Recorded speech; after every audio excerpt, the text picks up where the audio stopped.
कुदरत नाम के एक छोटे से गांव में भोला का एक छोटा सा मिट्टी का ढाबा था। भोला बहुत ही साद वाला इंसान था, जो अपने मरे हुए पिता की पुरानी सीख पर चलता था। वह चूल्हे पर लोहे के भारी तवे पर पराठे बनाता था। भोला गुनगुना रहा था। साफ नीयत और मेहनत की आग किस्मत बदल देती है जाग। तवे पर एक पराठा सिक रहा था, लेकिन वह आम पराठा नहीं था। उसमें इंद्रधनुष के 7 रंग साफ झलक रहे थे, लाल, हरा, पीला और बैंगनी। पहला ग्राहक हैरानी से बोला, ओए भोला, ये क्या बला बना दी तूने? ये पराठा है या होली का रंग? कहीं तूने इसमें जहरीले रंग तो नहीं मिला दिए? भोला हंसते हुए बोला, अरे नहीं चौधरी साहब, ये झर नहीं, कुदरत का करिश्मा है। इसमें चुकंदर का लाल रंग है, पालक का हरा और केसर का पीला। इसे खाओगे तो पेट भी भरेगा और रूह भी खुश हो जाएगी। जैसे ही चौधरी ने पहला निवाला खाया, उसकी आंखों में चमक आ गई। चौधरी हैरानी से बोला, वाह भोला, कसम भगवान की, ऐसा स्वाद तो मैंने शहर के बड़े होटलों में भी नहीं चखा। ये तो जादुई है। भोला के ढाबे के ठीक सामने मक्खन स्वीट्स नाम की एक बड़ी दुकान थी। उसका मालिक मक्खन सिंह बहुत ही लालची और घमंडी था। वह अपनी कुर्सी पर बैठा भोला के ढाबे की भीड़ देख रहा था।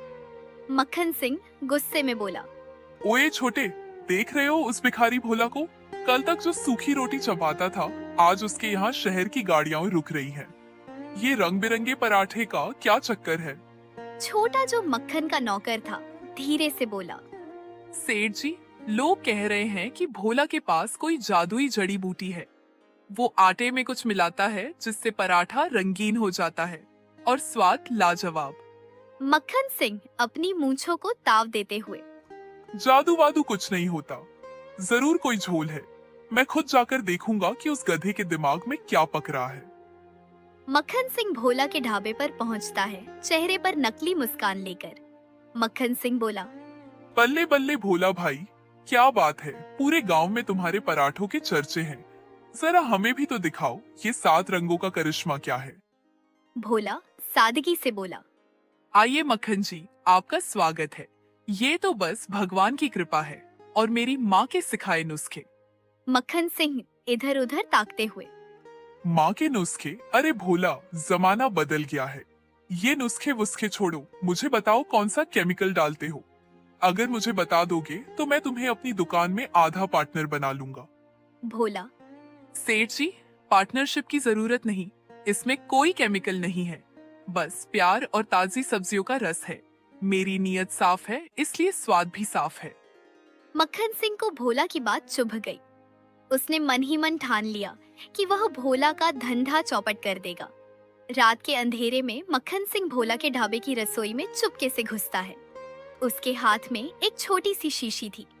मक्खन सिंह बुदबुदाते हुए, अब देखते हैं तेरा ये रंग बिरंगा पराठा कैसे बिकता है। इस शीशी में सफेद तेजाब है। जैसे ही तू इसे आटे में मिलाएगा, पराठा काला पड़ जाएगा और कड़वा हो जाएगा। ग्राहक खाएंगे और तुझे जूते मारेंगे। मक्खन सिंह ने भोला के सब्जियों के रसों में वो तेजाब मिला दिया और वहां से भाग गया। सुबह भोला ने हमेशा की तरह पराठे बनाना शुरू किया। उसने वही रस लिए जिनमें मक्खन ने झर मिलाया था, लेकिन जैसे ही उसने तवे पर पराठा डाला, एक अजीब सी महक उठी। पराठा काला होने की बजाय और भी ज्यादा चमकदार और खुशबूदार हो गया। भोला हैरान होकर कहने लगा, अरे, आज तो पराठों का रंग और भी खिला खिला है, जैसे 7 रंग आसमान से उतर आए हों। गांव की भीड़ लग गई। जो भी पराठा खाता वो खुशी से झूमने लगता। लोग कह रहे थे कि इस पराठे को खाकर उनकी थकावट दूर हो गई और वो पहले से ज्यादा जवान महसूस कर रहे हैं। मक्खन सिंह अपनी दुकान से ये सब देख रहा था। वह पागल हो गया कि झर डालने के बाद भी लोग तारीफ क्यों कर रहे हैं। मक्खन सिंह, ये कैसे हो सकता है? क्या मैंने गलत शीशी डाल दी? जरूर उस शीशी में कोई शक्ति बढ़ाने वाली दवा होगी। अगर मैं वो पराठा खुद खा लूं, तो शायद मेरी सारी बीमारियां ठीक हो जाएं। मक्खन सिंह दौड़कर भोला के पास गया। मक्खन सिंह, भोला, मुझे भी एक पराठा खिला, सबसे बड़ा वाला और सबसे रंगीन। भोला, जरूर सेठ जी, बैठिए।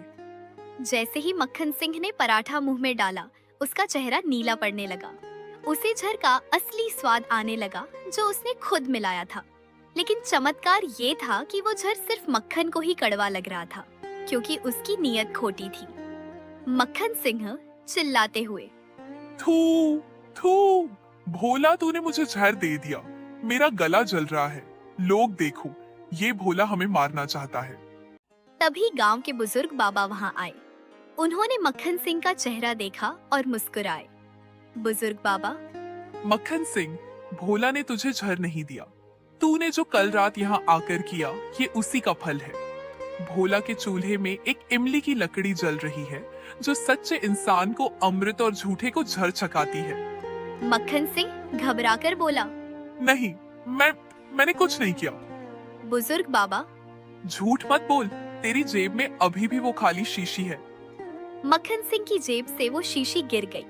गांव वालों ने उसे देख लिया, सब गालियां देने लगे और उसे पकड़ लिया। गांव वाले बोले, लालची मक्खन, तूने हमारे बच्चों की जान खतरे में डाली। आज से तेरा ढाबा बंद और तुझे गांव से बाहर किया जाता है। मक्खन सिंह रोते हुए गांव से भाग गया। भोला ने अपनी कमाई का एक बड़ा हिस्सा गांव के स्कूल और अस्पताल को दान कर दिया। आखिर में भोला खुश होके बोला, रंग पराठे में नहीं, इंसान की नीयत में होने चाहिए। अगर नीयत रंगीन है तो जिंदगी अपने आप खूबसूरत हो जाती है। ऐसे भोला की जीत हुई और मक्खन की हार। कहानी अच्छी लगी तो कमेंट जरूर करें और चैनल को सब्सक्राइब करना मत भूलिए। धन्यवाद।